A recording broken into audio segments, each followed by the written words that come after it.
Hello বন্ধুরা, আমি JH lovely ক্রিয়েশনের Jayashree বলছি। আমি আজকের আপনাদের সামনে তৈরি করে দেখাবো বাঁধাকপি তরকারি। তার জন্য আমি প্রথমে কড়াই দিয়ে দিচ্ছি সর্ষের তেল। তেলটা গরম করার জন্য আমরা একটু অপেক্ষা করব। তেলটা আমাদের প্রায় গরম হয়ে এসেছে। এবার আমরা আলু ভেজে নেব। আমি দিয়ে দিচ্ছি ডুমো ডুমো করে কাটা আলু।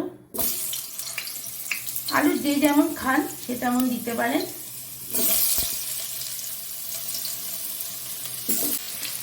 আলুটা সুন্দর কালার আসার জন্য আমি সবসময় দিয়ে দিই অল্প পরিমাণ হলুদ।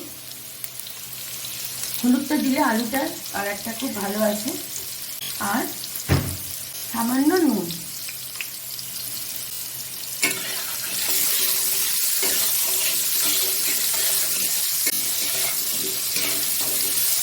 দেখুন আলুটা কি সুন্দর কালার চলে এসছে।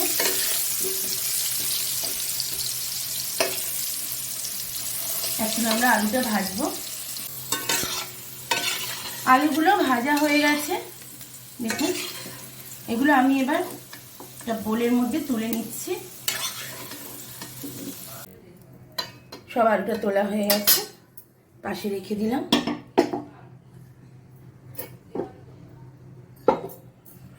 এবার আমি আরেকটু তেল দিচ্ছি। বাঁধাকপি একটু বেশি তেলে করলে ভালো হয়। এবার আমি একে একে এতে মশলা দিয়ে দেব। প্রথমে দেব তেজপাতা দুটো, তারপরে দেব গোটা জিরে,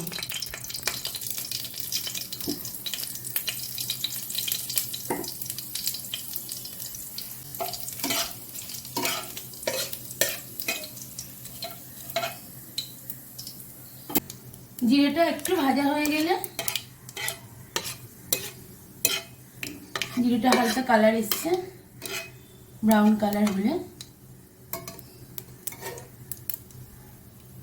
এবার আমি দেব কেটে ধুয়ে রাখা বাঁধাকপি।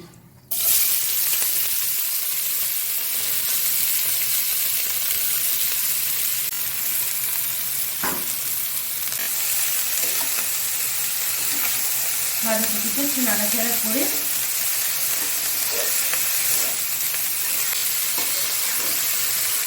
বাঁধাকপিটা এই নাড়াচাড়া করলাম তেলটার সঙ্গে। এবার আমি গ্যাসটাকে একটু হালকা করে কমিয়ে দিয়ে একটু আমি কিছুক্ষণের জন্য একটু চাপা দিলাম। বাঁধাকপিগুলো কড়াই দিয়ে আমি চাপা দিয়ে গেছিলাম। আমি খুলে দেখব। এবার আমি একে একে মশলাগুলো দিই, অ্যাড করি। হ্যাঁ, বাঁধাকপিটা নাড়তে নাড়তে আমি একটা কথা আপনাদেরকে বলতে চাই। এটা আমার নতুন চ্যানেল JH লাভলি ক্রিয়েশন, কিন্তু আমার আরেকটি চ্যানেল আছে যেটা জয়শ্রী ডেলি স্টাফ। ওখানে আমার ঠাকুরের গান ছাড়া হয়, আর বিভিন্ন জায়গায় বিভিন্ন ঠাকুরের ভিডিও, সন্ধ্যা আরতি, লাইভ এইসব আমরা করি। আপনারা প্লিজ ওই চ্যানেলটাতেও লাইক, ফলো, শেয়ার করুন।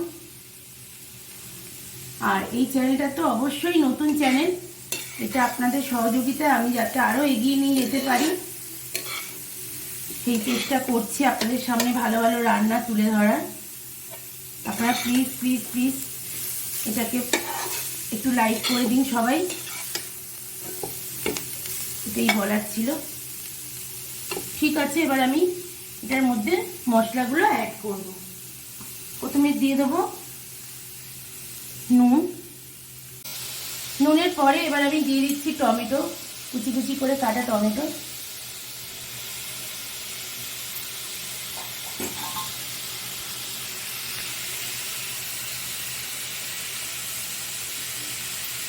এই টমেটো দিয়ে দিলাম। এবার দেব আদা বাটা,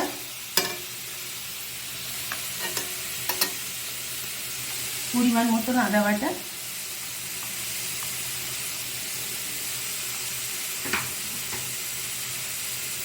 এবার এতে দেব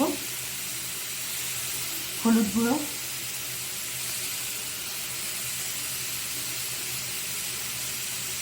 সামান্য লঙ্কার গুঁড়ো। আমি আগেই বলেছি আমার ঘরে বাচ্চারা আছে, আমি বেশি ঝাল দিতে পারি না। কাশ্মীরি লঙ্কার গুঁড়ো, রঙটা সুন্দর হওয়ার জন্য কাশ্মীরি লঙ্কার গুঁড়ো। এবার দেব জিরে গুঁড়ো। এবার আমি এতে দেব বাঁধাকপি। একটু মিষ্টি মিষ্টি না হলে ভালো লাগে না, তাই আমি এতে দিয়ে দিলাম অল্প করে পরিমাণ মতন চিনি। এবার এটাকে ভালো করে মশলাগুলো নাড়িয়ে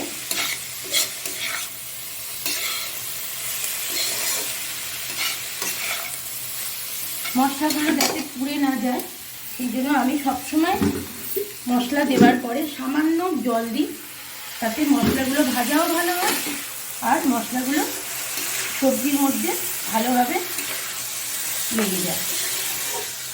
মশলাগুলো ভেজে নিয়ে এর সঙ্গে আমি একটু হালকা করে চাপা দেবো কিছুক্ষণের জন্য, আর একটু সামান্য পরিমাণ জল দিয়ে দিলাম।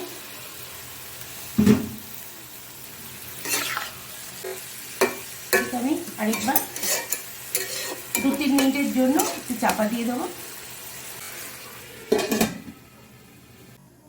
এবার আমি চাপাটা খুলে দেখছি।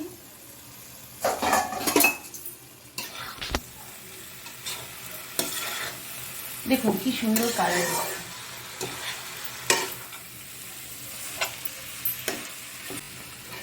মশলাগুলো বাঁধাকপির সঙ্গে যে ভাজা হয়ে গেছে সুন্দর করে। এবার আমি এতে অল্প করে জল অ্যাড করব। জল দিয়ে দিলাম।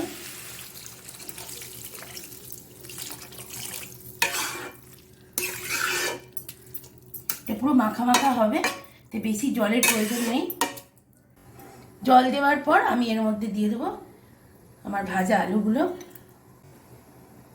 এবার আমি কিছুক্ষণের জন্য এটাকে চাপা দিয়ে দেব। দেখি জল দেওয়ার পরে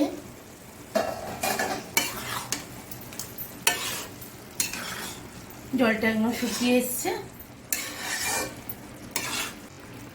এবার আমি একটু দিয়ে দিচ্ছি পরিমাণ মতন ঘি। ঘি পরিমাণ যে যেমন খাবে সে তেমনই দেবে। আর দিয়ে দেবো গরম মশলা। এটাকে একটু নাড়াচাড়া করে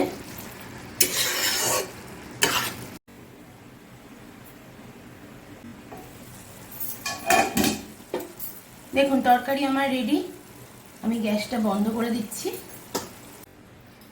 এবার আমি এটাকে একটা জায়গায় তুলে নেব।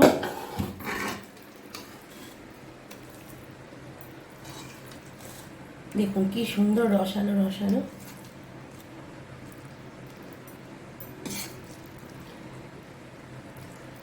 আচ্ছা, অনেক সময় বাঁধাকপি সবসময় ভালো করে সেদ্ধ হতে চায় না। যখন বাঁধাকপিগুলো রান্নার পর দেখবেন যে একটু বাঁধাকপিগুলো মানে তাকিয়ে তাকিয়ে আছে, বাঁধাকপিগুলো শক্ত আছে, তখন আপনারা নামাবার কিছুক্ষণ আগে ওটা একটুখানি জলে আটা বা ময়দা গুলে এটা বাঁধাকপির ওপর দিলে বাঁধাকপিটা আপনার এরকম রসালো সুন্দর আর মাখা মাখা সে এতে চলে আসবে। হ্যাঁ, তবে আটা গোলা জলটা অপশনাল। যদি দেখেন বাঁধাকপি ঠিক ঠিক সিদ্ধ সব কিছু ঠিক হয়ে গেছে তাহলে দেওয়ার দরকার নেই। যদি দেখেন বাঁধাকপিগুলো মানে আমাদের দিকে তাকিয়ে আছে, তখন একটু আটা জলে গুলে দিয়ে দিলে এরকম সুন্দর তৈরি হয়ে যাবে।